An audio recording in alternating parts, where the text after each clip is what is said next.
நமஸ்காரம் அன்பார்ந்த நேயர்களே, திருப்பியும் திருக்கோயில் சேனலுக்கு வரவேற்கிறதில் ரொம்பவும் மிக மகிழ்ச்சியாக இருக்கிறேன். இன்னைக்கு தாந்திரீக விதி பிரகாரமாக ஒரு பணத்தை ஈர்க்க செய்யும் சின்ன ஒரு டெக்னிக் தான் இங்கே உங்களுக்கு சொல்லி தரப்போகிறேன். வீடியோவுக்குள் போவதற்கு முன் என்னுடைய சேனல் இதுவரையிலும் சப்ஸ்கிரைப் பண்ணாதவங்க தயவுசெய்து சப்ஸ்கிரைப் பண்ணி சப்போர்ட் பண்ணவும், உங்களுக்கு வீடியோ பிடித்திருந்தால் லைக் பண்ணி ஷேர் பண்ணவும். வாங்க வீடியோவுக்குள் போகலாம். கேட்க கொஞ்சம் வித்தியாசமாக இருந்தாலும் இந்த 2 விஷயங்கள் யூஸ் பண்ணி உங்களால் பணத்தை எப்படி ஈர்க்க முடியும் என்பதுதான் இன்னைக்கு இங்கே சொல்ல போகிறேன். அந்த 2 பொருட்கள் எது என்று கேட்டால், ஒன்று கடுகு, இன்னொன்று நாணயம்.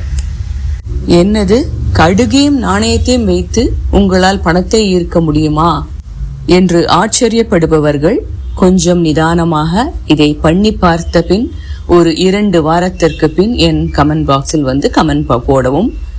ஏனால் இது அவ்வளவோ சக்தி வாய்ந்தது என்று அனுபவஸ்தர்கள் கூறுகிறார்கள். இதில் நமக்கு பெரிய செலவு ஒன்றும் இருக்க போறதில்லை. இது ஒரு சின்ன ஒரு தாந்திரிக விதி பிரகாரமாக இருக்கிற ஒரு டெக்னிக் தான். இதில் எந்த விதமான பூஜையோ இல்லை எந்த விதமான ஒரு சுத்தபத்தமோ எதுவுமே தேவையில்லை. யாருக்கு வேணுமானாலும் பண்ணலாம். அவ்வளவு எளிய ஒரு பரிகாரம் இது.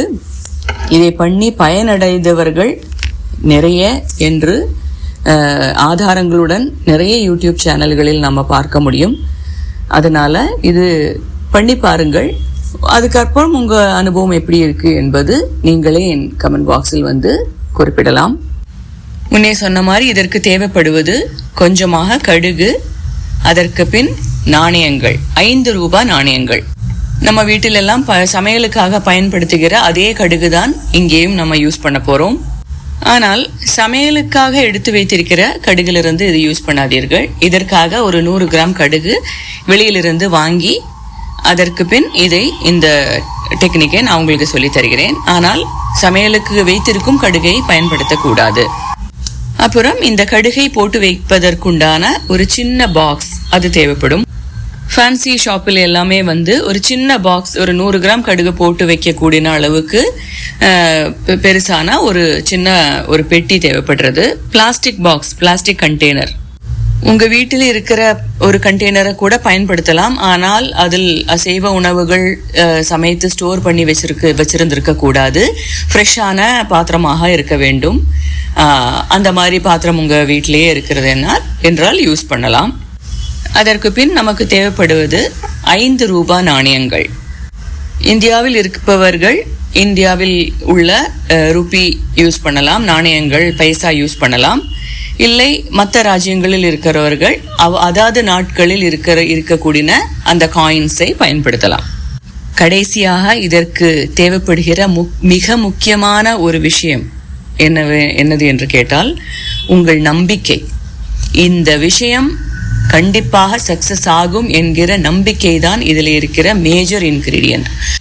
இது நடக்கும் என்கிற திருடமான நம்பிக்கையுடன் இந்த தாந்திரிக வித்தியானது நீங்கள் செய்ய வேண்டும்.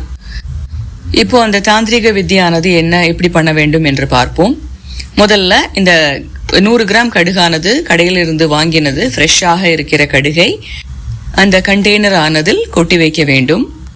அதற்கு பின் இந்த 5 ரூபாய் காயின் சொன்னேன் இல்லையா, அந்த 5 ரூபாய் காயின் ஒன்று செவ்வாய்க்கிழமை வெள்ளிக்கிழமை இந்த மாதிரி 4 வாரம், அதாவது 8 நாட்கள், செவ்வாய் வெள்ளி, ஒவ்வொரு வாரத்திலையும் செவ்வாய் வெள்ளி மகாலட்சுமிக்கு ரொம்பவும் உகந்த நாட்கள் இந்த 2 நாட்கள். இதுல செவ்வாய்க்கிழமை ஒரு நாணயம், வெள்ளிக்கிழமை ஒரு நாணயம், அதே மாதிரி தொடர்ந்து 4 வாரம் பண்ண வேண்டும். இந்த காயின் ஆனதை இந்த கடுகுக்குள் வைத்து அந்த கடுகை வைத்து அதை மூடி வைக்க வேண்டும். இது 100 கிராம் கடுகு என்று நான் சொல்லியிருக்கிறேன். ஆனால் உங்களுக்கு நிறைய கடுகு தேவைப்பட்டது என்றால் கொஞ்சம் ஜாஸ்தியாக வாங்கி கொள்ள வேண்டும். அதே மாதிரி உங்களுக்கு இந்த 8 காயினும் கம்ப்ளீட்டாக கடுகை போட்டு ரப்ப வேண்டும். அதனால அதுக்கு ஏற்ற மாதிரி இருக்கிற கண்டெய்னரும் கடுகும் நீங்கள் பார்த்து வாங்கி கொள்ள வேண்டும். இப்போ நம்ம செவ்வாய்க்கிழமை அந்த 5 ரூபாயை இந்த கடுகுக்குள் பூழ்த்தி வைக்க வேண்டும். அது எந்த நேரத்தில் பண்ண வேண்டும் என்று கேட்டால், காலையில் 6 to 7 மணிக்குள் பண்ண வேண்டும். இல்லையெனில் ராத்திரி 8 மணியிலிருந்து 9 மணிக்குள் பண்ண வேண்டும். இது செவ்வாய்க்கிழமை காலையில் ஒரு காயினை போட்டு வைக்க வேண்டும். அதற்கு பின் வருகிற வெள்ளிக்கிழமை இதே மாதிரி 6 மணியிலிருந்து 7 மணிக்குள் இன்னொரு காயினை, இன்னொரு 5 ரூபா காயினை, எந்த டினாமினேஷன் காயின் எடுக்கிறீர்களோ அதே டினாமினேஷன் காயினையே வந்து இந்த 8 வாரமும் 4 வாரமும் வைக்க மனதில் வைத்துக் கொள்ளுங்கள். இந்த 8 காயினும் நீங்கள் முதல்ல கலெக்ட் பண்ணி வச்சுக்கோங்க. இப்ப 10 ரூபா எடுக்கிறீர்கள்னா 10 ரூபா காயின், இல்லை 5 ரூபா காயின் என்றால் 5 ரூபா காயின் வந்து 8 காயின் முதல்லயே சேர்த்து வச்சுக்கோங்க.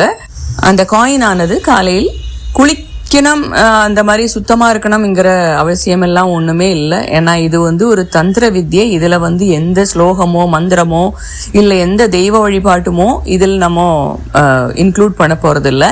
ஆனால் கடவுள் நம்பிக்கை கண்டிப்பாக இருந்தால் நன்று. ஏனால் இது கடைசியில வந்து நம்ம பண்ண போற அந்த விஷயத்துக்கு கண்டிப்பாக கடவுளோட அனுகிரகமும் தேவைப்படும். ஆனால் இது 8 வாரம் எடுத்து வைக்கும் போது நீங்கள் ரொம்ப சுத்தபத்தமாக இருக்கணும் என்பது அவசியமில்லை. இருந்தால் நல்லது, இல்லை என்றாலும் பிரச்சனை இல்லை.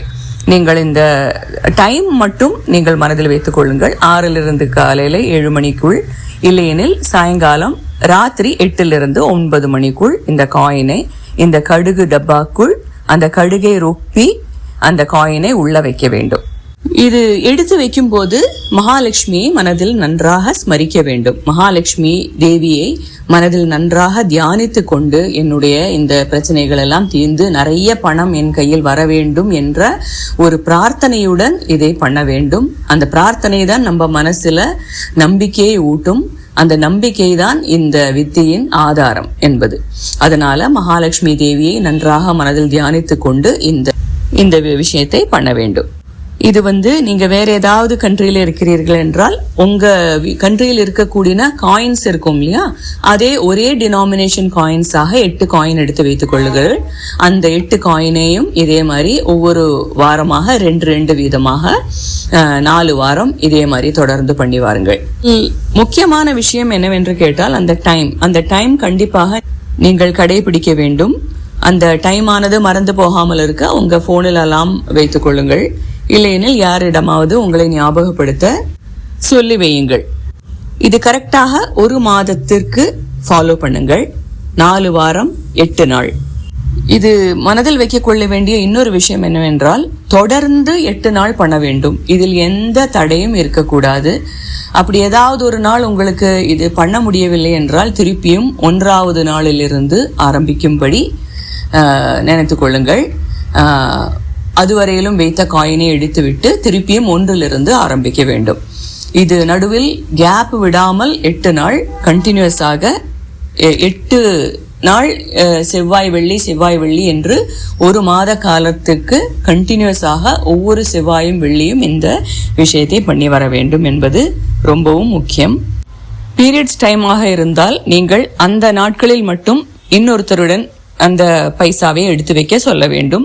அந்த நாட்களை கண்டிப்பாக நீங்கள் தவிர்க்க வேண்டும். ஏனென்றால் நம்ம கடைசியில இந்த பைசாவை எதற்காக பயன்படுத்த போறோம் என்று தெரிந்துவிட்டால் உங்களுக்கு நான் இது சொல்லுவது எதற்காக என்று தெரிந்துவிடும். இந்த மாதிரி நீங்க 1 மாசத்துக்கு உங்களுடைய 8 காயினை நீங்கள் கடுகுக்குள் வைத்து விட வேண்டும். இந்த 8 காயின் 1 மாசத்திற்குள் 5 ரூபா டினாமினேஷன்ல எடுத்து வைக்கிறோம் என்றால் 40 ரூபா வரும். அந்த 40 ரூபாயை கண்டிப்பாக நம்ம விஷயத்துக்காக பயன்படுத்தக்கூடாது. அந்த பணத்தை இந்த 8வது நாள் வருவது ஒரு செவ்வாய்க்கிழமை என்றால் அதுக்கடுத்து வருகிற வெள்ளிக்கிழமை அன்று நீங்கள் அந்த பணத்தை எடுக்க வேண்டும். இல்லை வெள்ளிக்கிழமை தான் அந்த 8வது நாள் முடிகிறது என்றால் அடுத்த செவ்வாய்க்கிழமை அந்த பணத்தை நீங்கள் வெளியில் எடுக்கலாம். அந்த காயின் எப்போ எடுக்க வேண்டும் என்று கேட்டால் ராகு காலம் யமகண்ட காலம் இந்த 2 காலமும் இல்லாத நேரமாக பார்த்து கேலண்டரில் பார்த்து கொள்ளுங்கள். அந்த ராகு காலமும் யமகண்ட காலமும் இல்லாத நேரமாக பார்த்து நீங்கள் அந்த காயினை வெளியில் எடுக்க வேண்டும். சரி, இந்த பைசையானது காயினானது நம்ம வெளியில் எடுத்து விட்டோம். இதை என்ன பண்ணுவது என்று கேட்டால் 5 ரூபா காயின் 8 நாட்களில் நீங்கள் அந்த கடுகு கண்டெய்னரில் வைத்திருக்கிறீர்கள் என்றால் உங்களுக்கு 1 மாசம் முடிவதற்குள் 40 ரூபா கையில் இருக்கும். அந்த 40 ரூபாயை எடுத்து நீங்கள் யாருக்காவது தானம் பண்ண வேண்டும். அந்த பைசாவை நீங்கள் உங்களுக்காக பயன்படுத்தக்கூடாது. அதே காயினை எடுத்து யாருக்காவது நீங்கள் தானம் பண்ணலாம். இல்லை என்றால் நீங்கள் கோவில் எங்கேயாவது உங்களுக்கு பக்கத்தில் இருந்தது என்றால் அந்த உண்டியலில் கொண்டு போட்டு விடலாம். இந்த 2 விஷயங்கள் நீங்கள் அந்த பைசாவை வைத்து பண்ணலாம். இது 2ம் இல்லாத பட்சத்தில் அந்த பைசாவை வைத்து ஏதாவது ஒரு உணவு பண்டம் வாங்கி யாருக்காவது தானம் செய்து விடலாம். அன்னதானம் மாதிரி உங்களுக்கு இந்த 40 ரூபாய்க்கு என்ன கிடைக்கும் என்று தெரியாது. இல்லை கொஞ்சம் பைசா அது கூட சேர்த்து நீங்கள் யாருக்காவது அன்னதானமாவது செய்யலாம். ஆனால் அந்த காயினை அந்த விஷயத்துக்காக நீங்கள் பயன்படுத்த வேண்டும். அந்த காயினை கையில் வைத்து கொண்டு சரி அதோட வேல்யூ 40 ரூபா தானே, அந்த 40 ரூபா நம்ம வேற ஜிபே மூலமாகவோ இல்லை அந்த மாதிரி நம்ம பண்ணலாம் அப்படி பண்ணக்கூடாது. அந்த காயினை கண்டிப்பாக இந்த விஷயத்துக்காக நீங்கள் பயன்படுத்த வேண்டும். அந்த காயினுடன் சேர்த்து கொஞ்சம் பைசாவையும் சேர்த்து நீங்கள் ஒருத்தருக்கு அன்னதானமாகவும் கொடுக்கலாம். அன்னதானம் இல்லை இன்னும் கொஞ்சம் சிறப்பாக பண்ணணும் என்றால் உங்களுக்கு யாருக்காவது ஒரு மருத்துவ செலவு உங்களுக்கு ஏற்றுக்கொள்ளலாம். இல்லை என்றால் யாருக்காவது படிக்க வைக்கிறதுக்கு உண்டான ஒரு ஃபீஸ், அந்த மாதிரி ஏதாவது ஒரு விதமாக ஒரு தானம், ஒருத்தர் மனம் குளிர்விக்க அளவுக்கு ஏதாவது ஒரு விதமான ஒரு தானம் நீங்கள் அந்த பைசாவை வைத்து பண்ண வேண்டும். இதில் நம்ம யூஸ் பண்ணியிருக்கிற கடுகை பார்த்தோமானால், கடுகை பொறுத்தவரையிலும் எதிர்மறை ஆற்றல்களை ஈர்க்கக்கூடிய ஒரு சக்தி கடுகிற்கு இருக்கிறது. அதனாலதான் நம்ம சுத்தி போடுறதுக்கும் மற்ற தாந்திரிக விஷயங்களுக்கும் நீங்கள் நிறைய பார்த்தீர்களானால் கடுகை நிறைய பயன்படுத்துவார்கள். வெண்கடுகு தனியா அது பயன்படுத்துவோம். ஆனால் இந்த சமையலுக்கு யூஸ் பண்ற கடுகையை நிறைய நம்ம சுத்தி போடுறதுக்கு எல்லாம் யூஸ் பண்றது எதனால என்றால் அதை நெகட்டிவ் எனர்ஜியை உரியக்கூடிய ஒரு சக்தி இருக்கிறதுனால. அதனால உங்களுக்கு பண வரவை தடுக்கக்கூடிய என்ன எதிர்மறை சக்தி இருந்தாலும் அந்த கடுகானது அதை ஈர்த்து அதை இல்லாமல் பண்ணிவிடும். அதற்காகத்தான் இந்த காயினும் கடுகும் சேர்த்து நம்ம வைக்கிறோம். இன்னொரு விஷயம் பார்த்தோமேயானால், கடுகு என்பது ஒரு விதை. அந்த விதையிலிருந்து ஒரு செடி முளைத்து இன்னும் நிறைய அந்த கடுகுகள் உற்பத்தி செய்யக்கூடிய ஒரு செடியாக அது பெரிதாக வளரக்கூடிய ஒரு வித்து. அது அந்த வித்து என்பதனாலேயே அதற்கு அவ்வளவு ஒரு பெரிய செடியை வளர்க்கக்கூடிய ஒரு சக்தி இருக்கக்கூடிய ஒரு விதை என்பதும் இதில் சொல்ல வேண்டிய ஒரு விஷயம். இந்த கடுகும் நாணயமும் போட்டு வைத்திருக்கிற கண்டெய்னர் நீங்கள் கிச்சனிலோ இல்லையெனில் சுவாமி அறையிலோ வச்சிருக்கலாம். இப்போ இந்த எடுத்து வைத்திருக்கிற காயின் நம்ம வெளியில் எடுக்கும் போது நன்றாக கழுவ வேண்டும், நன்றாக சுத்தம் பண்ண வேண்டும். நன்றாக கழுவி சுத்தம் பண்ணி துடைத்து விட்டு அதை நீங்கள் தானத்திற்காகட்டும், கோவிலில் போய் நீங்கள் உண்டியலில் சமர்ப்பிக்கிறதாகட்டும், எதுவாக இருந்தாலும் அந்த காயினை கழுவி விட்டு அதற்கு பின் அந்த காயினை நீங்கள் இந்த விஷயத்துக்காக தானத்திற்கோ இல்லையெனில் கோவிலில் உண்டியலில் போடுவதற்கோ மட்டும் யூஸ் பண்ணலாம். இது பண்ணி கொஞ்ச நாள்லேயே உங்களுக்கு பணவரவு ஜாஸ்தியாக வருகிறது என்று தெரிந்துவிட்டால் இதை நீங்கள் தொடர்ந்தும் பண்ணி வரலாம். ஏனென்றால் இது உங்களுக்கு பலன் அளிக்கிறது என்று அர்த்தம். அதனால உங்களுக்கு அது திருப்பியும் தொடர்ந்தும் பண்ணலாம், தப்பில்லை. ஆனால் இந்த 8 நாள் என்பது தொடர்ந்து பண்ண வேண்டும், அது மட்டும் மனதில் வைத்துக் கொள்ளுங்கள். இதன் உங்களுக்கு என்ன ரிசல்ட் கிடைக்கிறது என்பது நீங்கள் ஒவ்வொருத்தரும் என்னுடைய கமெண்ட் பாக்ஸில், என்னால் இதற்கு முன்னாடி போட்டிருக்கிற சம்பத்கரி வீடியோவை பற்றி நிறைய பேர் எனக்கு தனிப்பட்ட முறையிலேயும் கமெண்ட் பாக்ஸிலேயும் மெசேஜ் அனுப்பியிருக்கிறார்கள், கமெண்ட்டும் போட்டிருக்கிறார்கள். அவர்களுக்கு நிறைய பேருக்கு அது பலனளித்ததாக தெரிந்ததில் ரொம்பவும் சந்தோஷம். நீங்கள் சொன்னால் மட்டும்தான் இது மற்றவர்களுக்கும் பயனுள்ளதாக இருக்கும். அதனால தயவு செய்து எனக்கு தெரிந்த விஷயத்தை உங்களுடன் பகிர்ந்து கொள்கிறேன். உங்களுடைய அனுபவம் என்னது என்று, உங்களுக்கு இது எப்படி பயனளித்தது என்று எனக்கு நீங்கள் கமெண்ட் பாக்ஸில் கூறுங்கள். நீங்க தொடர்ந்தும் இது பண்ணி வரதாக இருந்தால் ஒரு 3 மாத கால அளவு வரையிலும் இந்த கடுகை, இதே கடுகை, சேம் கடுகை நீங்கள் பயன்படுத்தலாம்.